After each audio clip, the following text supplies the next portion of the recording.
What's up guys, and welcome back to the channel, where in today's video we will be covering everything we currently know about the upcoming Ahsoka Tano series, which will debut exclusively on Disney+.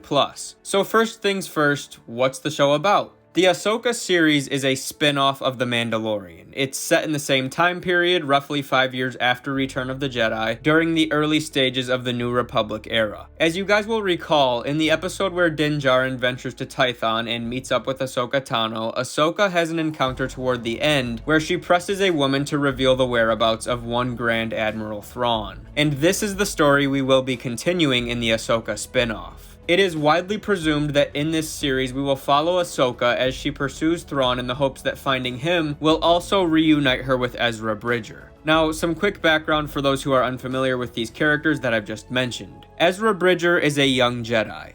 He's the apprentice of the deceased Kanan Jarrus, who survived the events of Order 66 and can be seen extensively in Star Wars Rebels and also in Episode 1 of The Bad Batch. After Kanan's death, Ezra is left to finish his Jedi training on his own. And in the finale of the Star Wars Rebels series, Ezra puts his own life on the line to save his rebel crew, and in doing so, he isolates himself alone with Grand Admiral Thrawn. It's widely assumed that both of them survived, and Ahsoka's appearance and her dialogue in The Mandalorian all but confirm this. So, who is Grand Admiral Thrawn? In short, Thrawn is a highly revered and notorious commanding officer of the 7th Imperial Fleet. He has an extensive history with the Jedi and with Ezra and Ahsoka in particular. Now, in the closing moments of the final episode of Rebels, we see Sabine Wren, a Mandalorian and a close friend of Ezra Bridger, leaving with Ahsoka to go find Ezra, who continually reminded Sabine before his departure that he was counting on her. For what exactly, we don't know, and neither does Sabine, but it's her mission to figure out what he was talking about. So although Sabine was not with Ahsoka in The Mandalorian, there is a strong chance that she will be at Ahsoka's side for much of this series. And so on that note, let's talk about all of the characters who will appear in this show.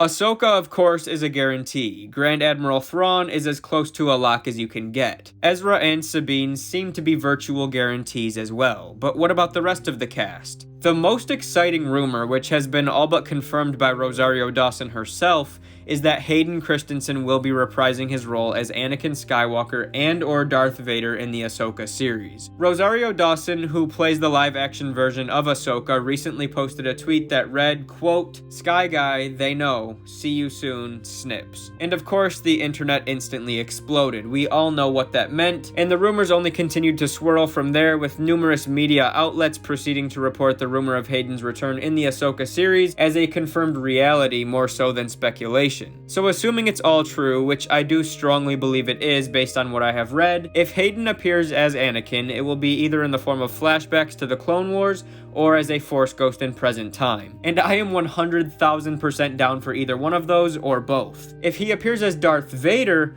we would probably have to see him through flashbacks once again, in which case we would likely witness pieces of the long-awaited duel between Vader and Ahsoka, which we did see in Star Wars Rebels, but this time it would be in live action. And in that case, I would guess that we may also get some context about what happened to Ahsoka in that moment, regarding how she survived and how Ezra's actions within the world between worlds altered her fate. As you guys can tell, there are not actually a whole lot of confirmed details regarding this show, but some other faces who could appear depending on the events and the context of this story include Hera Syndulla, who was the love interest of Kanan Jarrus, Jacen Syndulla, the son of Hera and Kanan, Luke Skywalker, which would be a really cool interaction, I think, if we got to see Ahsoka and Luke meet each other on screen, the son and the apprentice of Anakin joining up and discussing their pasts. Maybe Luke even teaches Ahsoka how to commune with Anakin's Force ghost. I think that would be awesome, and if Luke were to appear, that would also open the door to Grogu, Ben Solo, and/or Leia. These would all likely be small cameos, but you never know. Maybe Luke ends up playing a decent-sized hand in helping Ahsoka to find Ezra. Maybe he ends up convincing Ahsoka that Grogu is better off with her, and this is where Grogu and Ben Solo's stories diverge, thus explaining how Grogu and Ahsoka could potentially survive beyond the events of the sequel trilogy. The series will be helmed by Dave Filoni and Jon Favreau, just like The Mandalorian and like Star Wars Rebels, so that's good news. We don't have to worry about continuity or anything like that. I think they've probably got a pretty solid vision of where they're going with all of this and how they want these stories to converge in the end. An official release date has not yet been confirmed, but based on all of the shows that we already know are coming out in 2022, a 2023 release date seems like the most likely target. And with that being said, I am going to go ahead and wrap this video up here, so comment down below and let us know what you are most excited about for the Ahsoka series, whether it be something you're really hoping to see or some detail or character appearance that has been confirmed. Just whatever you're looking forward to, feel free to let us all know. If you enjoyed this video, please remember to drop a thumbs up to support the channel, subscribe to the channel if you are new, and of course, may the Force be with you always.